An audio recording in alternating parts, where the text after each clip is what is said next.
Well, hey there. It's your old buddy Dan back from Beach Church with another message. First of all, as always, I want to thank the good people from Beach Church for allowing us to stand on this platform and deliver these words, especially Pastor Jimmy, who does such a great job of leading that body. We just thank all of y'all for all that you do. Well, today we're in the book of Deuteronomy, chapters 25 through 27.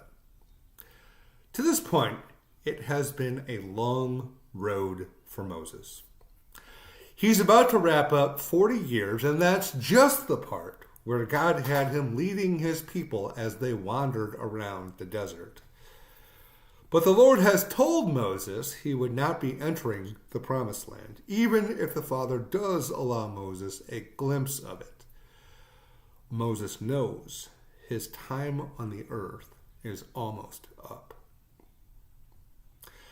So he takes the opportunity, as any good leader might, to impart a summary of all God had taught to the chosen people. As we pick up in chapter 25, we are treated to some of the wisdom Moses acquired, humbling himself before the Lord. Implications, you might say, inscribed in the law.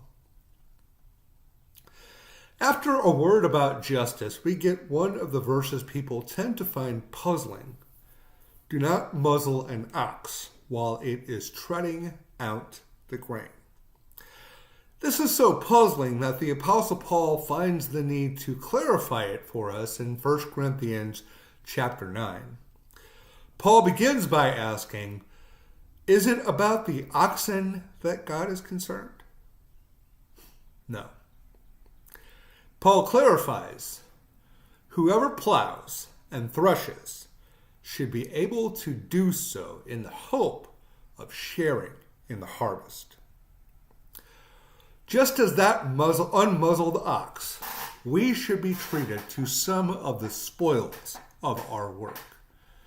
Ministers, for instance, should be fed.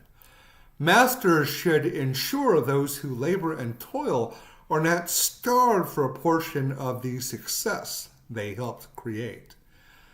In essence, if people work for you, you should treat them fairly. That's the right thing to do. There is then a word about widows that makes it clear that carrying on the family name is serious business to the Israelites. Then a mention about how women must carry themselves even if their husband is taking a beating. Next, a discussion of weights and measures. Why? Weights and measures were used to assess elements of barter.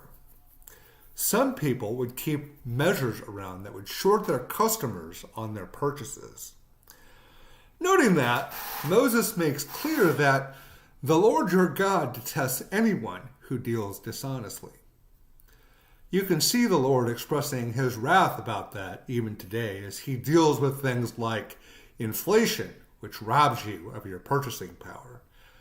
Just look at the state of the banking industry. Moses then recalls how the Amalekites attacked the Israelites when they were at a low point. He admonishes the people to blot them out. We will see what happens when Israel's first king, Saul, has his chance. Moses directs the people to honor the Lord for delivering them out of Egypt and leading them into the promised land as they make tithes and offerings. As we read the text, it's clear that Moses never wanted them to forget where they came from, which is a smart lesson for all of us. Especially when we sacrifice for others, we should recall what God has done for us, just as Moses calls the Israelites to do so here. Just as any good leader does, Moses urges them to remember the commandments they were given. Even inscribing them on an altar, he directs them to build once they arrive in the promised land. He even calls on them to conduct a ceremony to remind themselves of the curses about which the Lord had warned them and all of us. Even if Moses only gets a glimpse of the promised land, the Lord's servant never stops leading. Well, that's all there is for today. I do appreciate the time and attention you give us to watch these videos. I pray